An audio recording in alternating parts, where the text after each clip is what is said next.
धनक value research के podcast में आपका स्वागत है। आप सुन रहे हैं फर्स्ट पेज कॉलम, जिसको धीरेन्द्र कुमार ने लिखा है। बहुत छोटे आईपीओ में बहुत बड़ी चेतावनी के संकेत। एसएमई वर्सेस टीयूटीई, निवेशकों को सिर्फ रिस्क लेने में और एसएमई आईपीओ से होने वाली बर्बादी के बीच का फर्क पता होना चाहिए।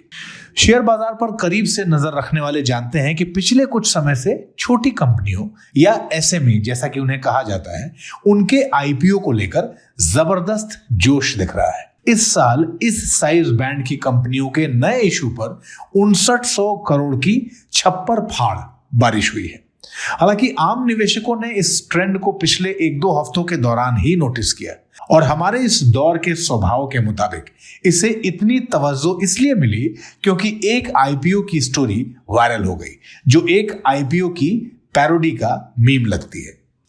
किराए पर चलने वाले 2 मोटरसाइकिल शोरूम और 8 कर्मचारियों वाली एक छोटी सी कंपनी 11 करोड़ का आईपीओ लाती है और निवेशक उसे 4000 करोड़ से लबालब भर देते हैं। जैसा कि हर एसएमई आईपीओ के अतिरेक में होता है, इस बार महान सामाजिक व्यंग्यकार और हास्य अभिनेता स्वर्गीय जसपाल भट्टी का एक क्लासिक वीडियो खोज कर निकाला गया। अगर आपने ये पुराना वीडियो नहीं देखा है तो YouTube पर पी वाटर बॉल्स को सर्च करें। दिलचस्प यह है कि आईपीओ का ऐसा अतिरेक और उन्माद कोई नई बात नहीं है। मैंने करीब 3 दशक तक बाजार को हर रोज देखा है और इस अरसे में ये 5वां या 6ठा एसएमई आईपीओ उन्माद है जो मेरे सामने घटित हो रहा है। हर बार इस तरह की अजीबोगरीब मिसालें देखी गई हैं।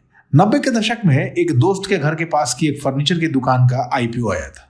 आईपीओ के तुरंत बाद इस व्यवसायी ने एक मर्सिडीज और कुछ जमीन के टुकड़े खरीदे और अपने घर को दोबारा इटालियन संगमरमर से मढ़वाया और बस बात खत्म हो गई। जहां तक स्टॉक का सवाल है तो ये बिना कोई निशान छोड़े डूब गया। मुझे खुद इसका अनुभव तब हुआ जब एक ऐसी फाइनेंस कंपनी का पता चला जिसका मुख्य काम इस तरह के आईपीओ को फेल होने से बचाना था। पहले एक रूल हुआ करता था कि अगर किसी आईपीओ को कम से कम 90% सब्सक्रिप्शन नहीं मिलती तो वो इश्यू फेल हो जाएगा और निवेशकों का पैसा वापस करना होगा। ये फाइनेंस कंपनी जिसका नाम विश्वप्रिया था और जिसका मालिक बाद में किसी दूसरे मामले में जेल गया, ऐसे आईपीओ को अस्थायी तौर पर फाइनेंस करती थी। चंद दिनों के इस फाइनेंस की फीस करीब 20% थी। मैं ये नहीं कह रहा कि एसएमई आईपीओ का हाल अब भी वैसा ही है। दरअसल मुझे इसकी कोई जानकारी नहीं है। हालांकि पहले जब आईपीओ का बुखार चढ़ा करता था तब एक छोटी कंपनी का आईपीओ होना ही कंपनी के लिए खराब समझा जाता था। आप किसी भी स्थापित पैमाने को देखें तो एसएमई आईपीओ को लेकर मौजूदा मार्केट सेंटिमेंट की तार्किकता और रिटेल निवेशकों के लिए संभावित रिस्क को लेकर गंभीर सवाल खड़े होते हैं। क्या हम सोशल मीडिया हाइप और फोमो, पीछे छूटने का डर, इससे प्रेरित एक बुलबुले को बनते देख रहे हैं?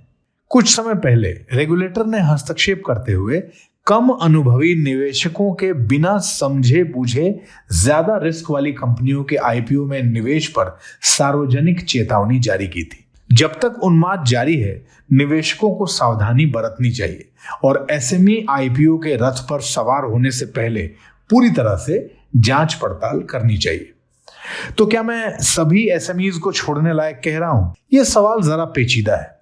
मैंने जो पहले कहा उससे तो यही लगता है। हालांकि जब मैं स्मॉल कैप इंडेक्स और स्मॉल कैप फंड्स का ट्रैक रिकॉर्ड देखता हूं तो मुझे इस नजरिए में एक समस्या दिखाई देती है जो मेरे कुछ पाठकों को हो सकती है।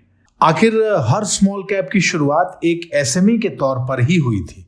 ऐसे में अगर निवेशक हर एसएमई से नजरें चुराएंगे तो चैंपियन स्मॉल कैप स्टॉक कहां से आएंगे? नहीं, यहां कोई विरोधाभास नहीं है।